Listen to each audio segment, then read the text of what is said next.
ഞങ്ങൾ ഒരുപാട് വർഷങ്ങൾ യു എയിൽ താമസിച്ചുകൊണ്ടായിരിക്കാം ഒരുപാട് പേര് ഞങ്ങളോട് ചോദിക്കാറുണ്ട് യു എയിലത്തെ ലൈഫാണോ നാട്ടിലെ ലൈഫാണോ ബെസ്റ്റ് എന്നുള്ളത്. ശരിക്കും പറയുകയാണെങ്കിൽ രണ്ടും ബെസ്റ്റ് തന്നെയാണ്. അങ്ങനെ ഇന്നത് ബെസ്റ്റ് ഇന്നത് മോശം എന്നൊന്നും പറയാൻ പറ്റില്ല. യു എയിലത്തെ ലൈഫ് ഡിഫറെൻ്റാണ്, നാട്ടിലെ ലൈഫ് ഡിഫറെൻ്റാണ്. എനിക്ക് ചെറിയൊരു വ്യത്യാസം തോന്നിയത് നാട്ടിലെത്തിയപ്പം സമയത്തിന് വലിയ വില തോന്നിയിട്ടുണ്ടായിരുന്നു. യു എയിൽ എനിക്ക് ഒരുപാട് കാര്യങ്ങൾ ചെയ്യാനുള്ള സമയം ഉണ്ടായിരുന്നെങ്കിൽ നാട്ടിൽ അങ്ങനെ സമയം ഒന്നിനും തികയുന്നില്ല. രാവിലെ എത്ര നേരത്തെ എണീറ്റ് അടുക്കളയിൽ കയറിയാലും നമുക്ക് രാത്രി ആവോളം പണിയുണ്ടാവും. എന്നാലോ അന്നത്തെ ദിവസത്തെ പണികളൊന്നും തീർന്നിട്ടുണ്ടാവില്ല. അതാണ് നാട്ടിലെ സിറ്റുവേഷൻ. ഇനി എത്ര തന്നെ സഹായത്തിന് ആൾക്കാരുണ്ടെങ്കിലും ഒന്നിനും തികയാത്തൊരു സിറ്റുവേഷനാണ്. പക്ഷെ എന്നാലും ലൈഫ് എൻജോയ് ചെയ്യാൻ പറ്റുന്നുണ്ട്.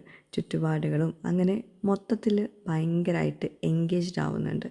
നമുക്ക് ഒരുപാട് കാര്യങ്ങൾ മറക്കാൻ വേണ്ടിയിട്ട്, ലൈഫ് എൻജോയ് ചെയ്യാൻ വേണ്ടിയിട്ട് ഇങ്ങനെ ഒരുപാട് ബിസി ആവുന്നത് എല്ലാം കൊണ്ടും ബെസ്റ്റായിരിക്കും. അപ്പം ഞാൻ യൂട്യൂബിൽ ഡെയിലി വീഡിയോസ് അപ്ഡേറ്റ് ചെയ്യാറുണ്ട്. പക്ഷേ റീൽസായിട്ട് എനിക്ക് വീഡിയോസിനുള്ള സമയം കിട്ടാറില്ല. അതുകൊണ്ടാണ് ഞാൻ യൂട്യൂബ് വ്ളോഗ് ഇങ്ങനെ കുറഞ്ഞ സമയത്ത് ആക്കി തരുന്നത്. ഇഷ്ടമാവുമെന്ന് വിചാരിക്കുന്നു.